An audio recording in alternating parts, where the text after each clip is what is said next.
호산나가 놓친 나귀 위에 어린 양, 호산나가 놓친 나귀 위에 어린 양이라는 제목을 가지고 말씀을 전하도록 하겠습니다.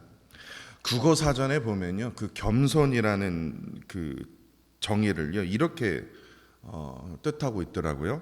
남을 존중하고 자기를 낮추는 태도가 있음. 그래서 거기서 두 가지 요소가 됩니다. 그러니까 한국 사람들이 생각하는 겸손은요, 반드시 두 가지 요소가 거쳐가야 됩니다. 첫 번째는 뭐냐면 남을 존중하는 것. 남을 존중하지 않는 게 남을 존중하는 게 이제 겸손의 시작이라고 이제 정의를 하죠. 그리고 남을 존중하는 것뿐만 아니라 남을 존중하면서 나 자신을 낮추는 것, 그것을 두 가지 요소가 이제 이게 작동이 돼야 이걸 겸손하다라고 할 수 있다라는 겁니다. 그래서 남을 존중하는 것, 자기를 낮추는 것, 다시 말해서 겸손은요 주로 관계 속에서의 태도, 다시 말해서 도덕적 미덕으로 이제 이해를 하게 됩니다. 그렇지 않습니까? 그런데요, 성경에서 말하는 겸손은 우리가 생각하는 겸손과 조금 다릅니다. 그 대표적인 예가 빌립보서 2장 6절로 8절 말씀이 있는데요. 그는 근본 하나님의 본체이시나 하나님과 동등됨을 취할 것으로 여기지 아니하시고 오히려 자기를 비워 종의 형체를 가지사 사람과 같이 되셨고 사람의 모양으로 나타나셔서 자기를 낮추시고 죽기까지 복종하셨으니 곧 십자가에서 죽으심이라. 여기서 예수님께서 보여주신 그 겸손은요, 남을 높이면서 그러면서 나 자신을 낮추는 그런 겸손이 아니더라고요. 자기 존재의 위치가 바뀐 거예요. 하나님의 본체이신 분이 종의 형체로 스스로 나아가신 거예요. 사람의 모형으로 나타나셨으나 끝내 어디서 죽기까지 복종하셨습니까? 스스로 십자가에서 죽기까지 복종하셨다라는 거예요. 그러니까 성경적 겸손은요, 한국 사람이 생각하는 자기 낮추는 표현이 아니라 자기를 비우는 결단에서 시작이 된다는 거예요. 겸손은 한국 사람들이 생각하는 어떤 예의의 문제, 도덕적 미덕이 아니라 순종의 문제라는 거예요. 상대를 존중하는 관계에 대한 어떤 그런 윤리를 넘어서요, 하나님의 뜻 앞에서요, 하나님이 그렇게 원하셨기 때문에, 하나님이 뜻하셨기 때문에 자기의 그 권리를 과감히 내려놓는 결단을 의미하죠. 따라서 겸손을요 이렇게 쉽게 정의할 수 있습니다. 겸손은요, 높은 자리에 있어야 할 사람이 일부러 낮은 자리로 내려가는 척하는 행위가 아니라 하나님의 뜻 안에서 자신이 반드시 서야 할 자리, 자신이 반드시 거해야 할 자리로 기꺼이 스스로 자발적으로 내려가는 겁니다. 바로 예수님께서 우리에게 보여주셨던 바로 그 모습이죠. 십자가의 그 길로 가신 길은요, 낮아 보이는 것처럼 처절한 어떤 길인 것처럼 보이지만 그 길은요 바로 하나님 아버지의 뜻이거든요. 하나님께서 원하시는 그 길이었거든요. 근데 하나님께서 등 떠밀려서 야 아들 예수야 너 거기 가야 된다, 그게 아니에요. 하나님의 뜻이기 때문에, 하나님 아버지의 뜻이기 때문에 자기가 자발적으로 그 길을 서서 갔다라는 거예요. 그분이 서야 할 자리였다라는 거예요. 그러니까 겸손은 낮아 보이는 모습이 아니라 하나님의 뜻에 정확히 서는 삶이라는 거죠. 제가 구역예배 때 한번 이 이야기를 한번 했었는데요. 구역예배가 아니라 그 말씀 나누기 시간 때요. 그 겸손을 영어로 뭐라고 합니까? humility라고 합니다. humility. 근데 굴욕이라는 그 단어가요, 그 영어로 이렇게 보면요, 조금 약간 humility라는 그 겸손과 되게 닮지 않았습니까? humiliation이라고 하지 않습니까? 몇 단어밖에 차이가 안 나요. humility, humiliation. 어떻게 완전 극과 극을 달리고 있는데도 의미는 전혀 다르지만 그 어근이 비슷하다라는 것, 같다는 것을 우리가 보지 않습니까? 그러니까 이게 무슨 말이냐면요, 자발적인, 예수님처럼 자발적인 낮아짐은 휴밀리티가 됩니다. 자발적인 낮아짐이요. 그런데 억지로 누가 가서 끄집어 내리잖아요. 그러면 그것은 뭡니까? 강요된 낮아짐은 어떻게 됩니까? 휴밀리에이션이 된다라는 거예요. 십자가는요, 강요된 죽음이 아니라 예수님께서 스스로 자발적으로 하나님의 뜻에 따라 순종하신 길이었다라는 거예요. 그 자리에는 세상이 보기에 큰 수치의 자리였습니다. 멸망의 자리처럼 보였습니다. 그러나 하나님의 뜻이거든요. 하나님이 원하시는 길이었거든요. 하나님의 뜻 안에서 반드시 서야 할 그 자리였다라는 거예요. 그렇기 때문에 십자가는요, 세상 사람들이 굴욕이라고 생각하겠죠. 굴욕의 자리죠, 당연히. 죄 지은 자들이 뭡니까? 십자가를 지는 자리이기 때문에. 그러나 예수님의 그 십자가는요, 굴욕이 아니다라는 거. 왜냐? 스스로 그 자리를 가셨기 때문에.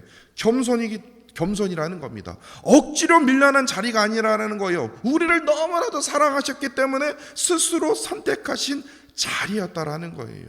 그렇기 때문에 겸손은요, 어떤 낮아지는 기술이 아니라 하나님 안에서요, 하나님의 뜻 안에서 나 자신을 내어드리는 용기라는 겁니다. 이런 의미에서 오늘 본문을 보시면요, 진정한 겸손의 그 의미를 다시 한번 더 깊이 깨닫게 되는데, 오늘 본문 말씀은요, 예수님께서 십자가를 지시기 전 그 고난 주간의 그 시작이 바로 오늘 본문 말씀으로부터 시작이 됩니다. 그것이 뭐냐? 예루살렘에 입성하시는 장면인데요. 오늘 본문 1절과 2절을 보시면요, 예수님께서 예루살렘에 들어가시기 전에 두 제자를 부르시면서 그 맞은편 마을로 보냅니다. 맞은편 마을로 보내면서 너희는 맞은편 마을로 가서 거기 가면 곧 메인 나귀와 나귀 새끼가 함께 있는 것을 보게 될 것이다. 그래서 풀어서 내게로 끌고 오라라는 거예요. 도둑질해 오라는 거예요. 그렇지 않습니까? 그런데 오늘 본문만 말씀만 보면 뭐 이걸 마을로 가서 나귀 새끼, 그럼 예수님이 타신 게 지금 도둑질해서 타온 거야? 이렇게 오해하실 수 있어요. 근데 오늘 본문과 같은 장면을 기록한 마가복음 11장을 봐야 됩니다. 마가복음 11장 2절을 보면요, 이 나귀에 대해서 이렇게 덧붙입니다.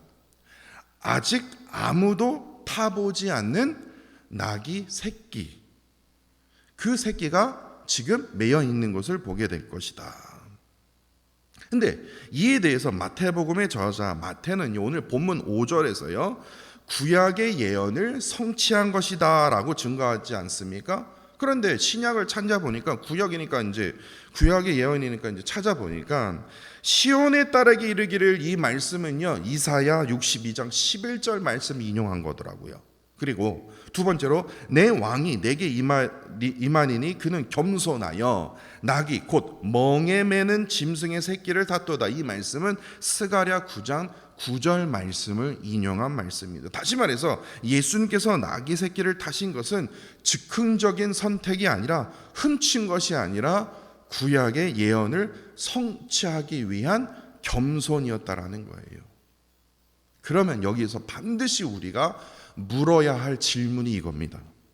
왜 성장한 나귀도 아니고, 그래 겸손하시다면, 그래서 나귀를 선택하셨다면, 그러면 나귀 옆에 나귀 새끼 두 마리가 있잖아요. 그러면 성장한 나귀가 예수님이 타시기에 딱 적당하지 않습니까?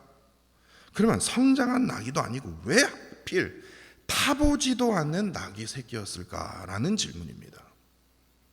근데 스가랴 선지자는요, 이에 대해서 왜 나귀 새끼냐, 스가랴 9장 9절 말씀을 다시 보시면요, 겸손하여서라고 되어 있어요. 겸손하여서 나귀를 타시니 나귀의 작은 것 곧 나귀 새끼니라. 여기서 겸손하여서라고 생각하는 것을 우리 한국식으로 생각하시면 안 됩니다. 남을 존중해서 나 자신을 낮추기 위해서 두 가지 요소가, 그래서 나귀 새끼를 더 낮은 거를 타셨구나. 보통 목사님들이 그렇게 해석을 하세요. 그런 낮아짐이요. 근데 그게 아닙니다. 오늘 마태는요, 거기 하나를 더합니다. 5절 하반절입니다. 이거는 스가랴에서 나온 게 아닙니다. 곧 멍에 매는 짐승의 새끼를 탔도다라는 거예요. 스가랴의 예언보다 분명하게 뭔가를 조금 더 풀어서 설명을 하고 있다는 거예요. 멍에를 매는 짐승의 새끼 위에 탔도다 이거예요. 멍에를 뭘 매지? 근데 여기서 숨겨진 놀라운 은혜와 그 예수님께서 보여주신 겸손의 그 진정한 의미를 바로 여기서 깨닫게 된다는 거예요. 멍에 매는 짐승의 새끼를 탔도다. 거기가 아주 중요한 포인트라는 거예요.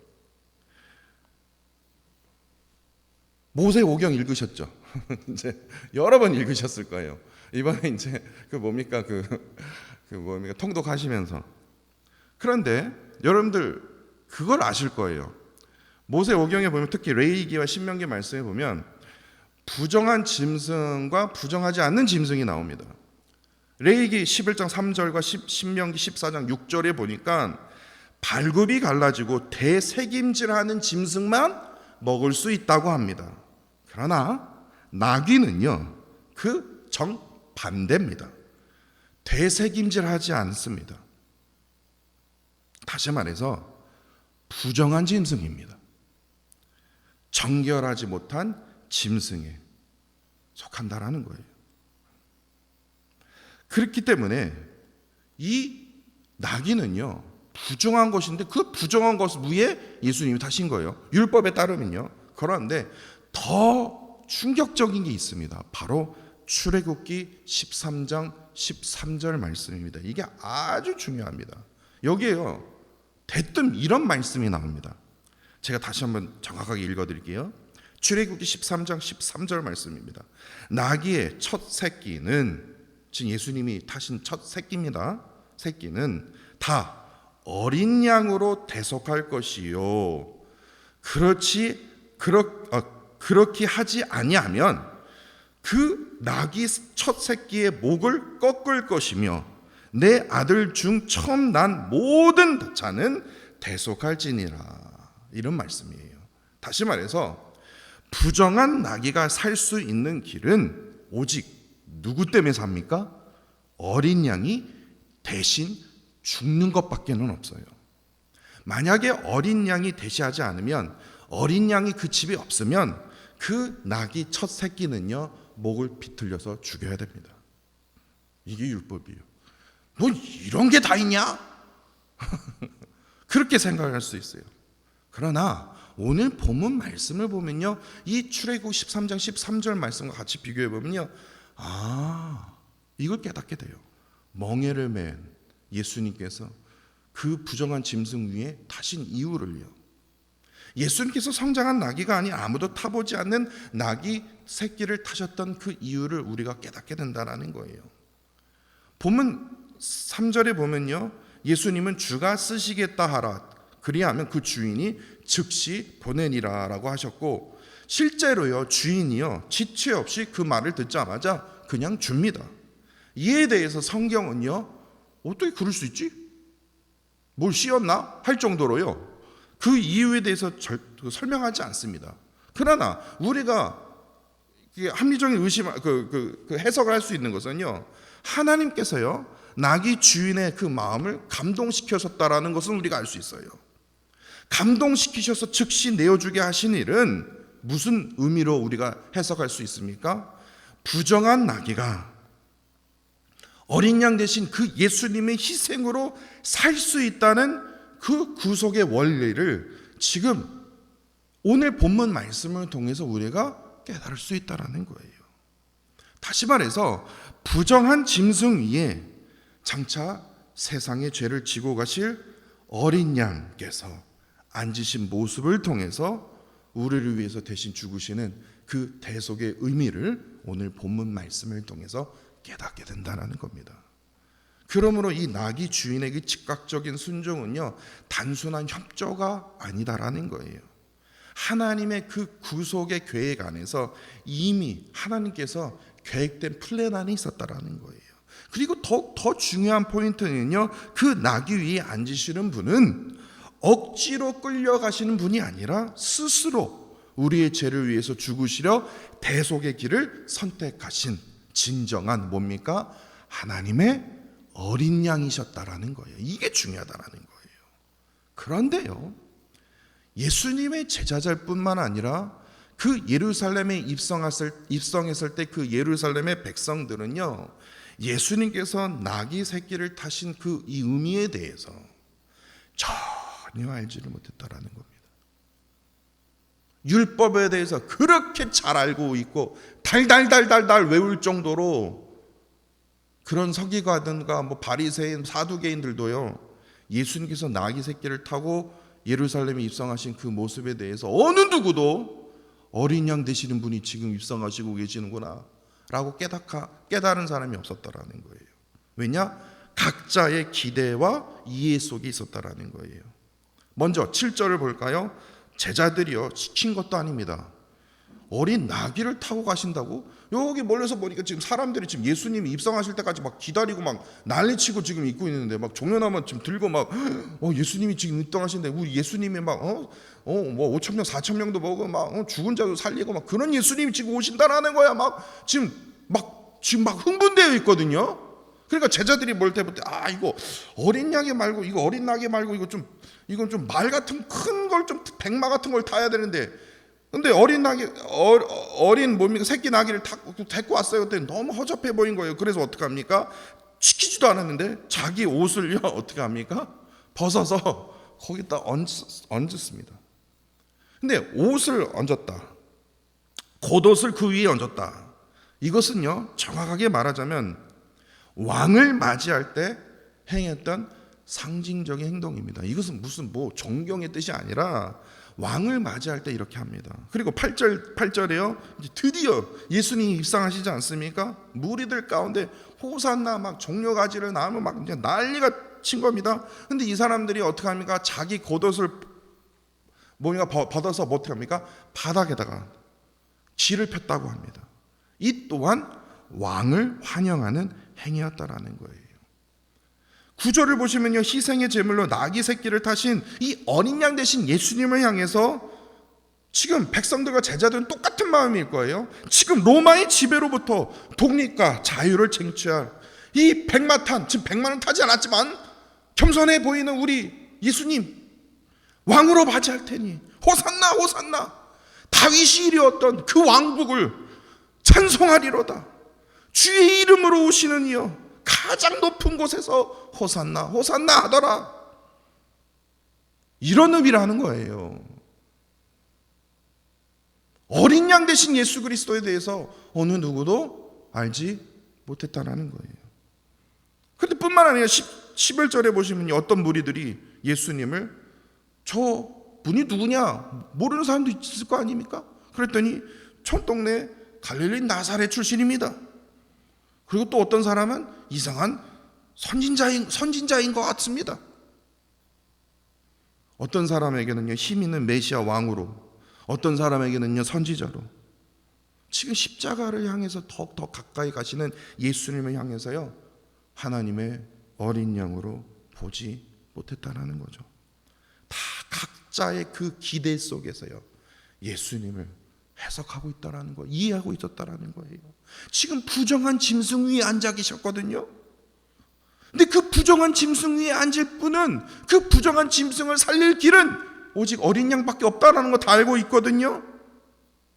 어린 양 대신 그분이 지금 십자가를 지고 계시는데 어느 누구도 예수님의 그 심정을 아는 사람, 하나님의 그 심정을 아는 사람, 그 나귀 새끼 위에 타신 예수님을 대해서 아는 사람 어느 누구도 없다라는 거예요. 오직 예수님만 알고 계셨다라는 거예요. 그렇다면 이런 상황과 환영 속에서 나귀 새끼를 타신 이 예수님의 심정은 어떠했을까요? 환영해 줘서 고마워. 막 같이 손 흔들어주고 막 웃었을까요? 오늘 본문은 그에 대해서 설명하지 않지만 절대로 그러지 못했을 거예요. 환호가 막 함성이 울려 퍼지는 그 자리 속에서 예수님은 십자가만을 바라보고 계셨을 겁니다. 메시아 왕에 대한 호산나 다윗의 자손이요, 다윗의 왕국을 꿈꾸는 이 사람들에게 그 기대와 그 외침의 속에서 예수님은 어린 양의 길을 묵묵히 걸어가셨다라는 거예요. 겉으로는요 막 종려가지 흔들고 막 난리도 아니고 막 영광의 행렬이었지만 그 중심에는 희생의 결단이 자리 잡고 있었다라는 거죠. 사람들은 메시아 왕을 원했지만 예수님은 나는 너희들을 위해서 대신 죽을 어린 양이야. 대속의 제물로 예루살렘에 들어가신 거죠. 그렇게 오늘 본문 말씀은요, 오늘 찬양도 뭐 호사나 왕께 경배 드리세 뭐 그렇게 우리가 찬양을 불렀지만 환영과 영광을 돌리는 그러한 장면이기도 하지만 동시에 오해의 현장이라는 겁니다. 겉으로는 기쁨이 가득하지만 그 기쁨은요, 예수님의 사명과는 전혀 다른 그 방향으로 흘러가고 있다라는 거죠. 그래서 오늘 본문 말씀은요, 오늘 본문 말씀의 그 장면은 영광과 슬픔이 함께 흐르는 참으로 가슴 아픈 순간으로 우리가 해석할 수 있다라는 거예요. 우리는요, 입술로 너무나 쉽게 9절 하반절의 고백처럼요, 가장 높은 곳에서 호산나를 외칩니다. 하나님의 이름을 높입니다. 그런데 그 외침 속에는 종종 우리의 기대가 섞여 있다라는 게 문제라는 거예요. 우리는 가장 높은 곳에서 마치 백마탄 왕자를 지금 모시는 듯이 그분이 즉시 나의 기도, 나의 원함, 나의 소망을 다 이루어줄 능력의 구원자 메시아로 우리가 가장 먼저 떠올리고 있다는 거예요. 그런데 예수님은요, 백마가 아니라고요. 나귀도 아니라고요. 성장한 나귀도 아니고 지금 어린 양 아니면 곧 죽을 수밖에 없는 나귀 새끼를 그 위에 타고 오셨다라고요. 사람들은 높아질 왕을 기대했지만 예수님은요, 낮아지실 어린 양으로 내가 희생하려 내가 지금 입성하는 거다라는 거예요. 우리가 외치는 이 호산나와 예수님이 걸어가신 그 길 사이에는요, 너무나 깊은 간격이 존재하고 있다라는 거예요. 그렇다면 이것이 우리의 삶과 어떤 관계가 있을까, 이런 생각을 해보았습니다. 우리는 예수님을 믿는다고 말하지만요, 사실 우리가 입으로 호산나 호산나 이게 무슨 뜻입니까? 다른 우리가 영적인 방향으로 해석을 한다면요, 내가 원하는 방식으로 일해 주시는 호산나 왕을 우리가 기대하고 있는지, 세상은 누구나 겸손을 요구하고 있지만 나의 기준대로 이 정도면 낮아지는 거 아니야? 아니면 하나님의 뜻에 정확하게 서기 위해서 하나님의 뜻대로 내가 낮아지고 있는지, 나 스스로를 어떻게 합니까? 점검하면서 돌아봐야 된다라는 거예요. 겸손은요, 그냥 뭐 좀 보여지는 척, 뭐 낮아지는 척, 감정에 의해서 시작된 게 아니라, 어떤 환경에 의해서 시작된 게 아니라 결단에서 시작돼야 된다라는 거예요. 예수님은 그 환호의 환경 속에서도요, 영광의 길이 아니라 십자가의 길을 선택하는 결단, 스스로 그 길을 결단하셨다라는 거예요. 그렇다면 우리의 삶 또한 박수 받는 길이 아니라 순종의 길을 선택해야 한다라는 거예요. 순종의 길로 어떻게 합니까? 스스로 걸어가야 할 그러할 결단을 해야 된다라는 거예요.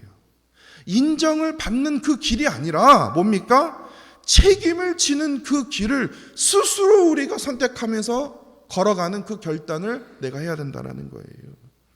그렇기 때문에 오늘 본문 말씀은요, 우리에게 이것을 묻고 있다고 저는 믿습니다. 나는 예수님을요, 나의 기대에 이렇게 맞추고 있는 것이 나아지는지. 예수님, 내가 이렇게 기도하고 이만큼 헌신했는데 이 정도까지는 좀 맞춰주셔야 되는 거 아닙니까? 자녀들의 축복도, 내 남편의 축복도, 내 사업장의 축복도, 하나님 내가 이만큼 했는데 이만큼까지 딱 맞춰주시면 안 됩니까? 그러니까 욥기 말씀 읽으면 이해가 안 가요. 그냥 넘어가는 거예요. 그냥 빨리 넘어가. 뭔 소리야 이건 또. 다니엘 보면 이게 뭐야 이게 그냥 잠깐 고기 먹지 이렇게 오바를 떨어봐. 그냥 넘어가는 거예요. 내가 이만큼 했는데 하나님 왜 이만큼까지 안 올려주세요? 이해가 안 가는 거예요. 그냥 말씀 들으면서 말씀이 이해가 되는 게 아니라 그냥 뭐야. 왜냐면요, 나의 기대를 예수님을요, 나의 기대로 계속 맞추고 예수님 따라오세요. 내 기대에 딱 이게 부응하셔야 됩니다. 아니면 나 스스로를 낮춰서 스스로 결단을 하면서 예수님이 나에게 주신 그 십자가의 길을 치면서 묵묵하게 그 길을 맞춰가고 있는지, 겸손의 기준이 나의 생각인가 아니면 하나님의 말씀인가, 그 말씀에 대한 순종인가. 겸손은요, 다시 한번 말씀드리지만 사람들 앞에서 낮아 보이는 태도가 아닙니다. 체면을 줄이고 말을 낮추는 기술이 아니다라는 거예요. 겸손은 하나님의 뜻 앞에서 말씀의 순종에 뭡니까? 나 자신을 낮추는 겁니다. 내려놓는 거예요. 내 뜻을 앞세우지 않고 하나님의 뜻에 나를 맞추는 것이 진정한 겸손이다라는 거예요. 세상이 말하는 낮아짐은 종종 강요된 굴욕일 수 있죠. 그러나 예수님께서 보여주신 낮아짐은 자발적인 순종이었다. 억지로 끌려가신 길이 아니라 스스로 어린 양이 되셔서 멍에를 메시고 그 부정한 짐승 위에 타셨다라는 거예요. 그 십자가의 길을 선택하셨다라는 거예요. 우리의 신앙도 바로 이러한 모습이 되어야 된다는 거죠. 사람들 앞에서 낮아 보이는 모습이 아니라 하나님 앞에서 순종하는 삶이 진짜 신앙인이고 진짜 믿음이라는 거죠. 나의 기대를 내려놓고 오직 말씀의 그 길대로 예수님의 길을 따르는 삶, 강요된 낮아짐이 아니라 자발적인 순종으로 살아가는 삶, 그 삶이 오늘 본문 말씀이 보여주는 참된 겸손의 길이다라는 것이죠. 이러한 믿음으로 살아가는 저와 사랑하는 성도 여러분들이 되시기를 간절히 소망합니다.